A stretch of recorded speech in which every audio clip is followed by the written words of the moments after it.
wabarakatuh. Perkenalkan, nama saya Farmawati dengan NIM D03222502, Prodi Perencanaan Wilayah dan Kota, Fakultas Teknik Universitas Sulawesi Barat. Baiklah, di sini saya akan buat video mengenai 17 TPB dengan mengambil goal 6, yaitu air bersih dan sanitasi.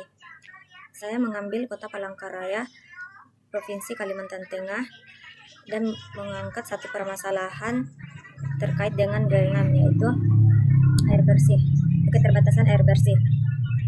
Di sini saya membuat tugas video untuk memenuhi tugas UAS mata kuliah pembangunan berkelanjutan. Baiklah, untuk penjelasan selanjutnya,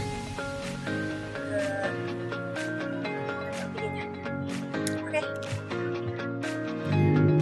Baiklah, di sini saya akan melanjutkan penjelasan saya tadi, yaitu mengenai keterbatasan air bersih di Kota Palangkaraya, Provinsi Kalimantan Tengah. Adapun sedikit deskripsi permasalahannya, yaitu Kota Palangkaraya di Kalimantan Tengah menghadapi permasalahan keterbatasan air bersih, terutama di kawasan pinggiran dan rawan banjir, di mana masih terdapat warga di kecamatan seperti Sebangau dan Cikanraya yang mengendalikan air permukaan atau sumur dengan dangkal yang tercemar limbah domestik dan tidak layak konsumsi, menurut laporan BPS Kota Palangkaraya tahun 2023. Berdasarkan gambar di samping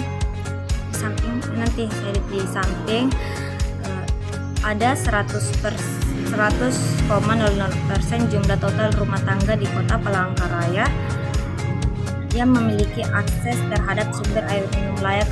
Angka ini memberikan gambaran umum tentang kondisi akses air bersih di wilayah tersebut. Menurut presentasi rumah tangga sumber air minum di Kota Palangkaraya tahun 2024.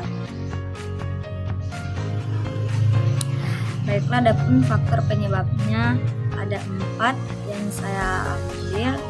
Yang pertama itu minimnya infrastruktur perpipaan PDAM di daerah padat pinggiran. Yang kedua itu kontaminasi air tanah dan limbah domestik dan aktivitas ekonomi. Yang ketiga, perubahan iklim menyebabkan musim kemarau lebih panjang, terus mengurangi debit air sungai dan sumur. Dan yang terakhir itu urbanisasi tanpa sistem sanitasi terintegrasi. Ini memperparah pencemaran air. Nah, yang untuk rumusan masalahnya itu, yang pertama, optimalisasi sistem perpipaan PDAM, di mana memperluas jaringan perpipaan ke daerah pinggiran dan permukiman informal. Untuk itu, modernisasi instalasi, di mana pengelolaan air baku dan sungai kehadiran dengan teknologi filtrasi lanjut.